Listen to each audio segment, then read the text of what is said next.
décider où on va agir en priorité. Or, ces informations, elles manquent complètement. L'ouragan est passé hier, ensuite la nuit est arrivée assez vite avec les conseils de confinement qui sont demeurés actives.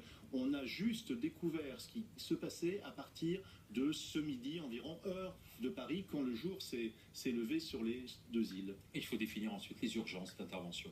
Évidemment, grâce à ces reconnaissances. Et puis l'urgence, la première à laquelle on pense, c'est bien sûr s'occuper des blessés ou des malades, parce que pas d'électricité, ça veut dire gros problème pour les dialyses, par exemple, et il y a beaucoup d'insuffisance rénale dans les Caraïbes. Ça veut dire aussi s'occuper des blessés. Vous vous rendez compte que 24 heures après, il y a forcément énormément de fractures des membres, de fractures de la tête un petit peu partout sur les deux îles, et que pour le moment, ces blessés n'ont pas été secourus. Donc l'urgence, et Édouard Philippe l'a rappelé tout à l'heure, c'est évidemment le soutien à la population avec l'aide et les blessés en urgence absolue. On va retourner du côté de cette fois-ci de l'aéroport de Marignane. Nous sommes à côté de Marseille, Alexis Pluyette, puisque des équipes de secours se tiennent prêtes pour partir en direction de Saint-Martin et Saint-Barthélemy, Alexis.